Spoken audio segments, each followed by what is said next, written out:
Then you have the commitment. You cannot afford to have the person on board, invest in their onboarding, and then that person leaves, right? So you need to scout from the early beginning with the recruiters or with the hiring manager, the level of commitment that that person might have. So how they will adhere to the culture, how they will adhere to the work that needs to be done, if they move the needle forward, and if they're not just execution people like on coding tasks, right?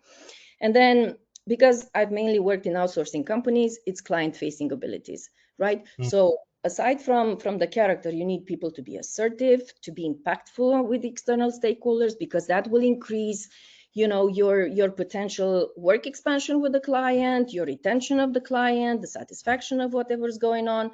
So you need to kind of rate the ability to express themselves and be as assertive as possible and produce an impact.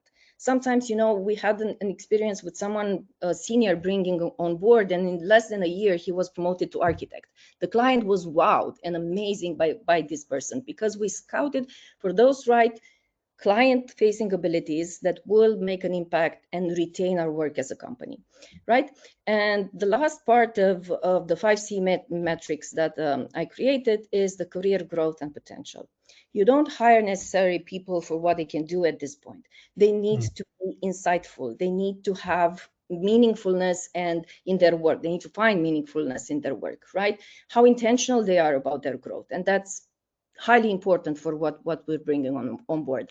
And this is something that will, you know, later on impact when it comes to internal mobility just as well, right? If we're talking about internal mobility. If you have someone driven, they will always want two segments, either to evolve hierarchically, right, to be promoted, right, or to be very fluent and flexible when it comes to transitioning within projects, being exposed to several environments, transitioning through technologies. I remember back in the day that we had signed a client that needed Python, but we had no one on board. But we did have a .NET team that was readily available, but they were, you know, we looked at their potential, we talked to them, we explained the whole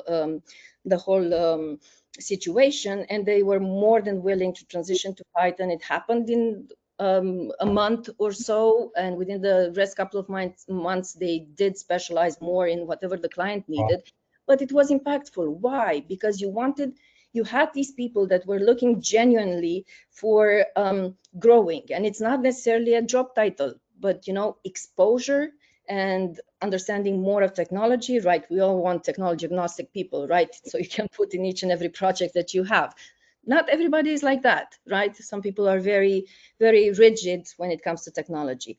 But if you have people that see the why, that want to have career growth, and they do have the potential, and they see the value in learning more, not necessarily being promoted from senior to, I don't know, manager or something like this, it will be highly impactful. So the 5C matrix that I created: competence, technically, character, commitment, client-facing abilities, and career growth and potential.